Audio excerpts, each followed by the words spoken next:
Hey, what's going on? Bite Down listeners, welcome to today's episode on the podcast.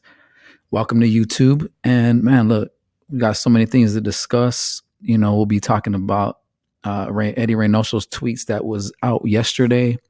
And pretty much not just Eddie Reynoso's tweets, but there was also a couple tweets from other fighters that happened today and yesterday.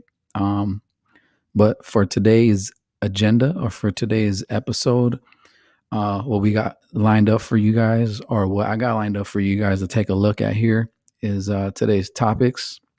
Again, Eddie Reynoso's tweets.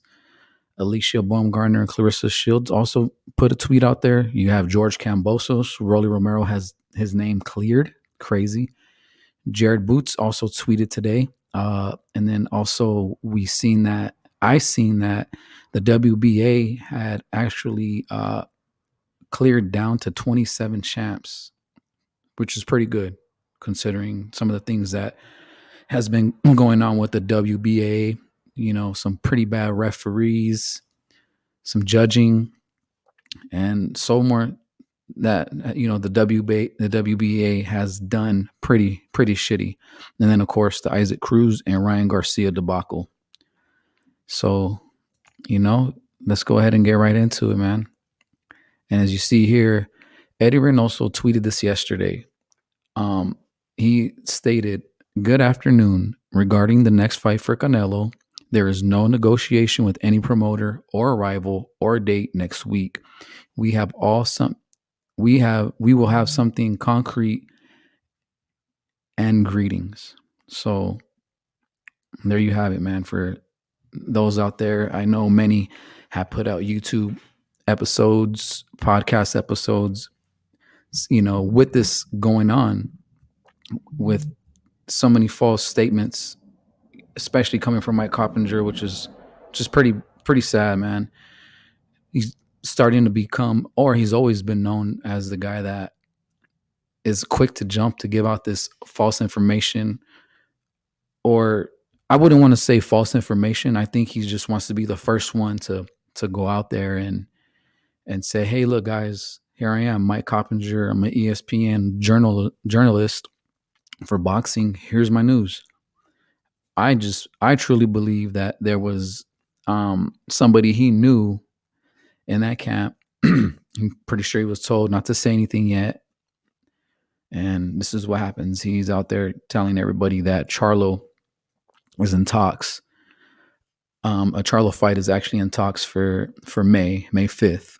But from what we know now, coming from Reynoso's mouth, or Reynoso tweeting, that there's nothing yet. They haven't talked to any promoter or any other opponents or any dates whatsoever. But we will hear something for next week. And speaking of next week, the crazy thing about it is Joe Smith Jr. will be fighting. And Joe Smith Jr.'s name has been thrown out there. As you can see here, we have Bivol on there, David Benavidez, Artur Beterbiev, Makabu, and Charlo. So these are the names that have been thrown out there for Canelo and what people want to see. And also Eddie, and I'm sure Canelo, have mentioned these guys. Actually, they have mentioned these guys, that these are the guys they want to see next. Or in talks for the next fight. But going back to the Joe Smith Jr., he does fight next week. So you see in the tweet there, we will hear something as of next week. Who's the next opponent? What's going to happen? I'm also hearing out there that Charlo actually, doesn't really bring anything to the table as far as 168, because he's coming from 160. So we see what Canelo does, or what Canelo has for us, or what he does as far as him fighting. He usually fights anybody, or he goes for the guys that do have belts or that have something that he wants. And we don't see that Jermell Charlo has anything that Canelo wants other than a name. And we've also haven't really seen Charlo anybody in there with on his resume as far as his resume, we haven't seen anybody on his resume to say, boom, here it is, Charlo, you're next. But again, like I said, I've been hearing around. No, I don't like to drop no name drops. I'm not saying I have a source or anything. Just some of the things I've been reading and hearing, that there's 3 names that Canelo is looking forward to. One of them is Bivol, of course, Smith, and Beterbiev. Um, what I would, what I'm assuming, and I'm sure if you actually break down everybody that has belts, who would you should go for, or who should be lined up 1 through 3 um, for Canelo at 175, which would be probably the easiest belt to go for.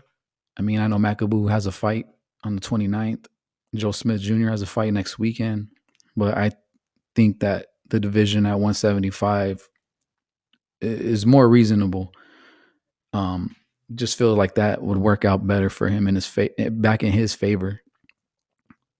So what I'm understanding is, if this is made, the 175 at 175 for Canelo to make another run at, I'm hearing Bivol looks to be first, then Joe Smith, and then Archer Beterbiev, because Bivol has a belt, Joe Smith Jr. has a belt, and Beterbiev has 2 belts.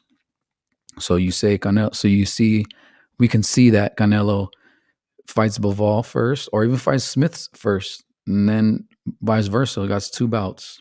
He comes to the table with 2 bouts against Beterbiev. And I think of these 3 fights at 175, this is probably of the big one. This is the big one that we're hearing, or this is the big one that could be possibly made. So there's those there, and again, it's unfortunate. Mike Coppinger has a bad history of reporting things that are false. They even call him Mike Cap-inger. Pretty funny. Again, he's done this plenty of times, and I think we might see people calling him out, and they have called him out.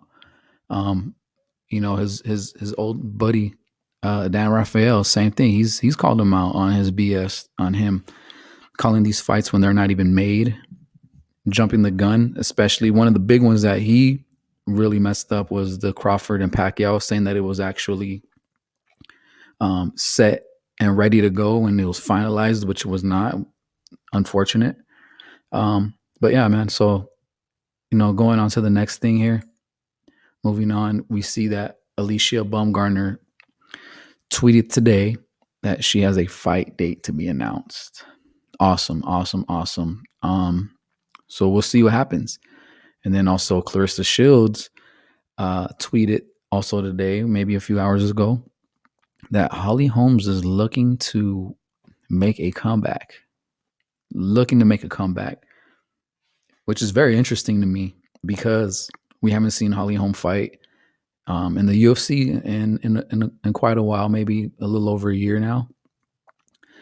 Is it injury? Is it there's no opponents? Or is it what it goes back to?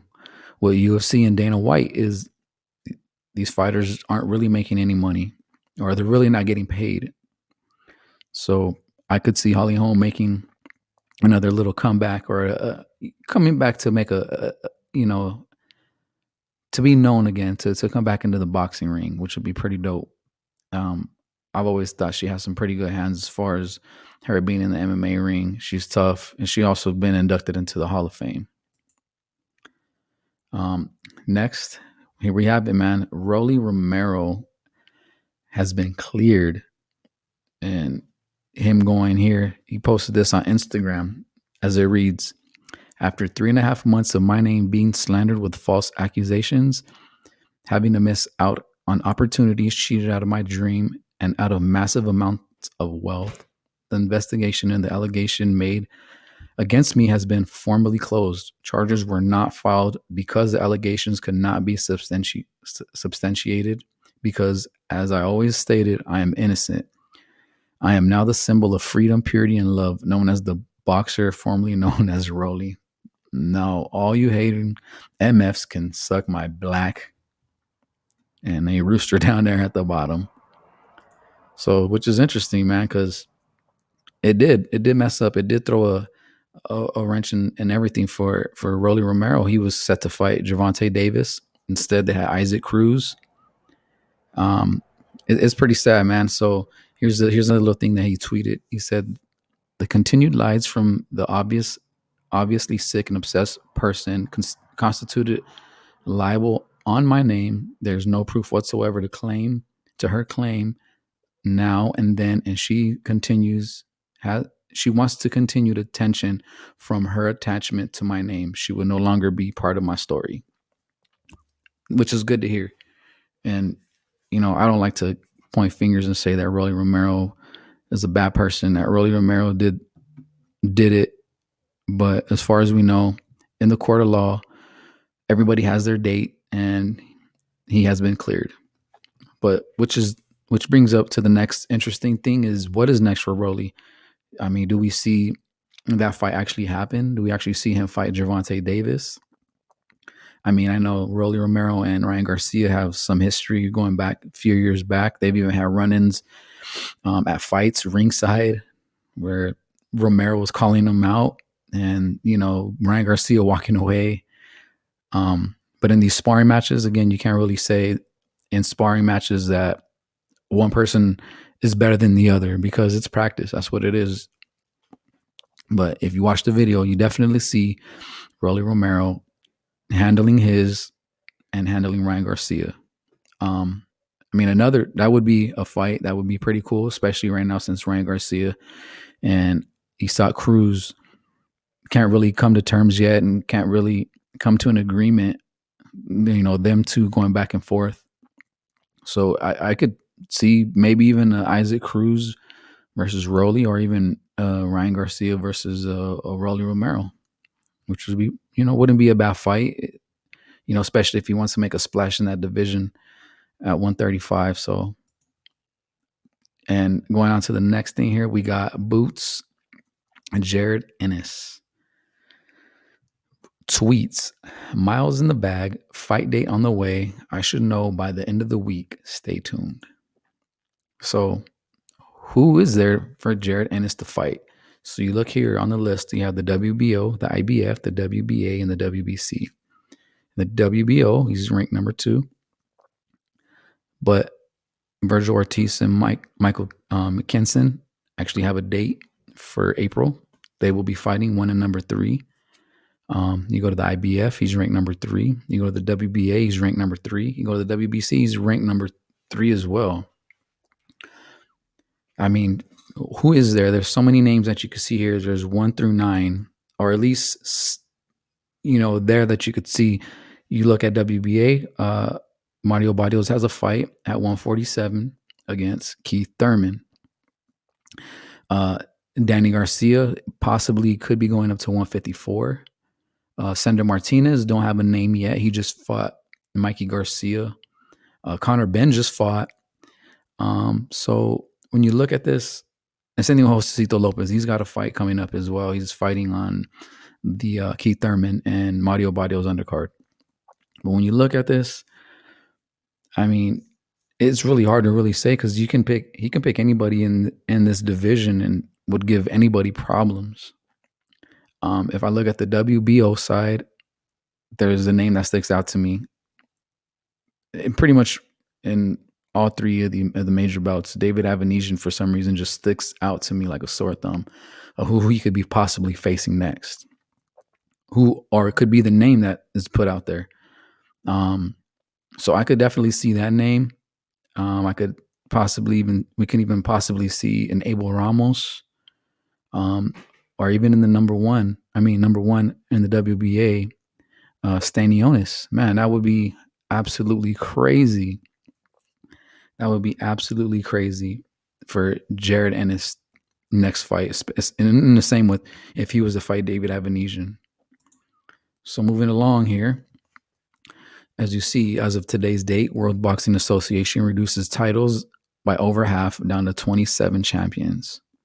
So you see the names here: heavyweights, Usyk, Trevor Bryan, cruiserweight, 2 champions. Light heavyweight, there's 1 champion, which is Bivol, which we can see Canelo possibly fighting next. And then you go to the super middleweight, 168 champs for WBA, Canelo, David Morrell, middleweight, Ryota Morata, Erislandy Lara at 168. And then you see the 154-pound WBA champion, Jermel Charlo. And then you look at the welterweight, you have Udenis Ugas, and then you have Butayev, super lightweight. You have your Josh Taylor, 140, Kambosos at 135, Gervonta Davis also, super featherweight, Roger Gutierrez, featherweight, Leo Santa Cruz, which he has a fight coming up on the undercard. And you go over to the super bantamweight, the 122. You have the names in there. You have the bantamweight, 118, the monster Inoue. Super flyweight, Roman Gonzalez will be fighting in March against Estrada. And then Joshua Franco, he's the secondary champion. And there you have it. WBA has shrunk it down to 27 now, which is cool because they were known for having, I think it was over 50 champions, intern, so many different labels they were giving, just making it really confusing. And it's just better that way. I feel like all the champions that have been named here, the champion and the secondary champion aren't bad names to begin with. So it'd be very interesting to see what happens when some of these other weights and other champions go for the WBA belts. Moving along here, we have, again, to mention the Issac Cruz and Ryan Garcia thing. We know that there's been tweets back and forth. One person says one thing, the other person says another. Oscar De La Hoya going back and forth with Issac Cruz's manager, which is dumb. One's calling one a liar, the other one saying, "Oh, this is the way we want it." I think at the end of the day, they just need to just make this fight happen, and I believe it will happen. I don't think any of the negotiations or stipulations that anybody's asking for is out of reach. I know Issac Cruz is asking for some kind of like insurance, saying if Ryan Garcia backs out of the fight, he at least gets something out of the purse. First number I heard was 100% of the purse or of the contracted money, and then I'm hearing 50% of the contracted money. And I think it's also as far as the venue and the networks that they want to put it on. I don't think Ryan Garcia is afraid to fight Issac Cruz. I think this is a very good fight. This is a fight that both guys need to win pretty badly, but I feel like Ryan Garcia needs this one more than Issac Cruz, especially after having a 2021 where we didn't see him fight all but one time in January against Campbell. After the Campbell fight, he called out Tank Davis, said that was the next fight. That fight didn't happen. Then they said the next fight that he possibly did have for sure was against Manny Pacquiao. That was not true. That was false. There was no negotiation or any talks about it. Then he's scheduled to fight Fortuna. Has a depression episode, so backs out of that fight. Jojo Diaz steps in to fight Fortuna. Later on, at the end of the year, you have Jojo Diaz versus Ryan Garcia, and Ryan Garcia has to get out of the fight. I think within a few days of that fight actually being announced with the hand injury. I think as far as the hand injury, I think this was probably something that he's already had, only because you hear about athletes, boxers, MMA fighters going into the first day of camp with already nagging injuries from previous fights, or months ago, years ago, or just an injury that's always been there and just never really said anything about it. And probably in camp, he probably did something and aggravated it even worse and had to pull out of that fight. And then you had Jojo Diaz versus Devin Haney. I mean, you got to give it to Jojo Diaz for actually stepping up and taking on these fights that Ryan Garcia did not step up to the plate or had some issues, the depression and the hand injury. So that's what happens. And here we are now, the start of 2022. These guys are looking to fight, and going back to after the Gervonta Davis fight, Ryan Garcia again calling out Tank Davis, saying that he can actually beat Issac Cruz sooner, and calling Gervonta Davis overrated, which, you know, he's not overrated. We obviously see that he's under the TMT umbrella, PBC umbrella. They've mentioned that they wouldn't want to fight outside of the PBC or TMT, but we also heard that there was even there was talks that they've actually sent contracts to Ryan Garcia back in January, February of 2021. And then speaking of PBC and TMT, Leonard Ellerby said this is a very interesting fight, a very tough fight for Ryan Garcia to get into, especially with coming off of a hand injury or hand surgery, because what happened with Tank Davis? Tank Davis broke that left hand with with Isaac either blocking it off his head or with the hand. So there's that with that. And that pretty much sums up the episode for today. You know, we had some pretty cool talking here, some good talking points. You know, and the Reynoso tweet is probably, I think, probably one of the biggest news out there so far for today or for yesterday. And we can only hope to see what happens next with Canelo and that team and that camp, hoping that they do make some fight something, man, because any of the names out there that we see, I mean, not to say anything bad about Makabu, but you take Makabu off of the equation, you know, you have Beterbiev, you have Benavidez, Bivol, Charlo.